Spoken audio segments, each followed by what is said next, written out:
Hello, this is Patrick with Comics and Collectibles, and if you are a regular viewer of my channel, please forgive my digression, but I'm doing something a little out of the ordinary, not like the type of videos I normally put on here.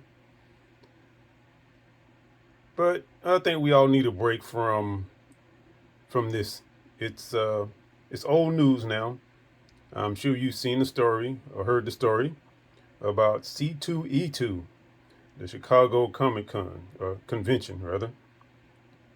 I thought I've recorded this, re-recorded, edited, and finally I decided I'm just gonna approach this in a different way and still try to get my point of view across. So I just want to give you my 3 cents on the matter. All right, blame. I've heard folks on YouTube blaming this person or that company or whatever. There is little or no blame on the influencers. There's little or no blame on the buyers or sellers. Now, please forgive me if I hesitate or pause for too long, but normally I just shoot from the hip and I don't use a script, I don't use notes, but in this case, I wanted to make sure I don't forget something I wanted to say, so I have a little cheat sheet over here. All right. Now, auction companies, there's little or no blame for the auction companies involved in this fiasco. Now, I've heard folks mention this company. I'm trying not to say any names. If I slip, please forgive me. I'm trying not to do it. I've heard several people mention this company by name, Charlie Golf Charlie, and that's the elephant in the room. It has been mentioned, but nobody has really pointed this out as being the culprit in the whole matter. This grading company, yeah, I'll try to refer to them as the grading company because actually it's not just that one company; it's all grading companies.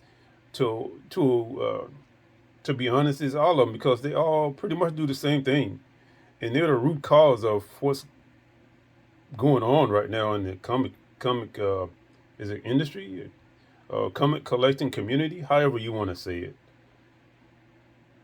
Now, don't want to draw this part out too much, but back in the day, you had the comic shop, you had the buyers slash collectors, you had Overstreet, and I guess you could say Overstreet is has a similar function that that grading companies have nowadays.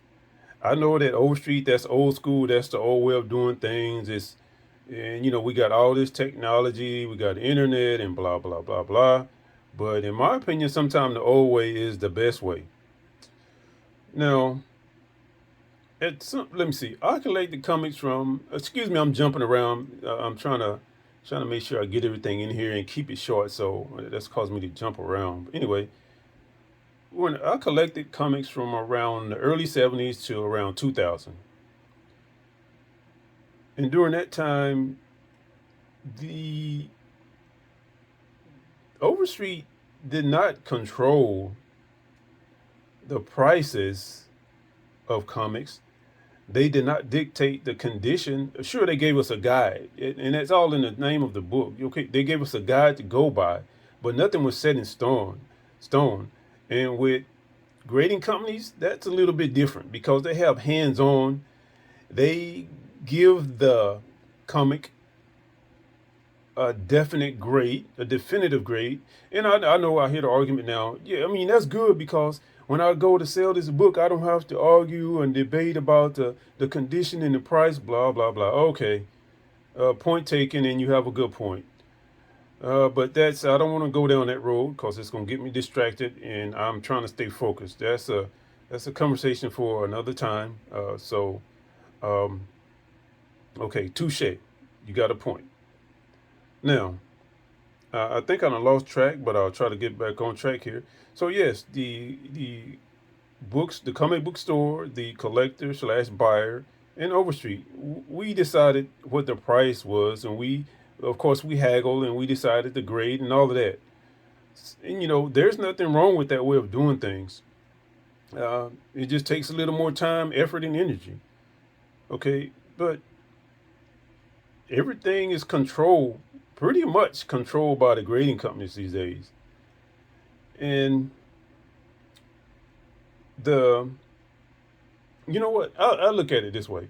I hear a lot of folks talking about grading companies on YouTube.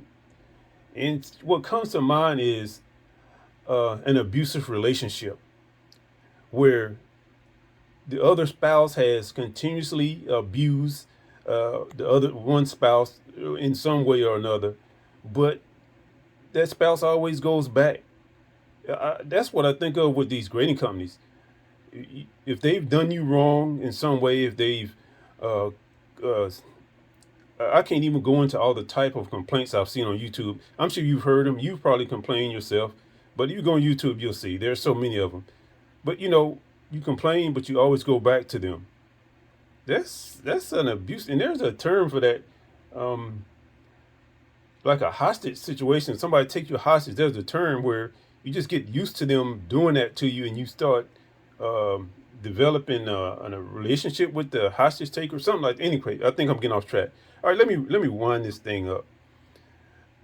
They say there's a saying, and this saying has been uh, twisted and from its original, from the original, I guess, author or the person who said it. The saying is, power tends to corrupt, and absolute power corrupts absolutely. And maybe maybe it's time that as a community we take a look at these grading companies. Maybe there's another way. All right, well, that's just my 3 cents. Thanks for listening. Bye.